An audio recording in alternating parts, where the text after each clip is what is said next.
after their pregnancy and begin to, or ask for a little bit better movement in their body overall.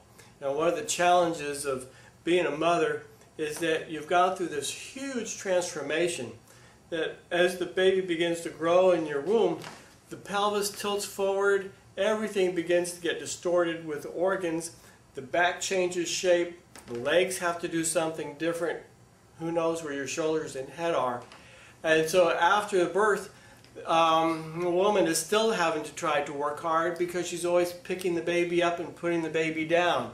So there are all sorts of challenges and education in how to move, how to lift a baby that's 10, 15, 20 pounds without hurting your back.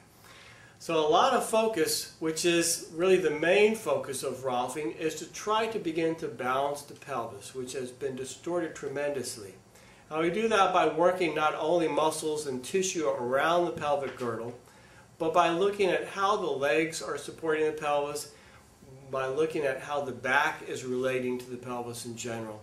So ideally your pelvis should have a good amount of movement, it should be fairly stable, and as we begin to work with that, then a lot of the pains that may go along with being a mother and playing with the baby and nursing and doing all the things that a mother does becomes so much easier. You know, a lot of times there's a lot of sleepless nights involved with being a parent. There's a lot of demands and challenges, even if your child is real healthy.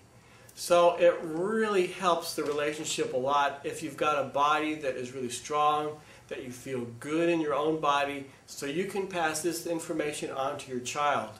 You know, as children, we learn a lot of things by just watching our parents move. And if the parent walks in a real odd way, if they stomp their feet along as they come in the door, if they hold their body in a certain way, the child unconsciously will just begin to imitate that because they think that's how you're supposed to be. So, in a sense, if you'd like to teach your child how to be in life, how to stand up tall, if you'd like them to have better posture, it doesn't do a lot of good just to say, sit up tall. But if you can sit up tall yourself, if you can move around the house, if you can play with your children with a sense of ease and show them how to be in life, then you'll be teaching them how to be in life without ever saying a word. They'll learn a lot more by watching you than they will by anything that you've ever told them. So, thank you for watching, and if you've got any questions, please feel free to call me or email me. I'd be glad to hear your thoughts. As I said before, the collagen tissue is a very special tissue. It's a very special kind of a complicated protein tissue.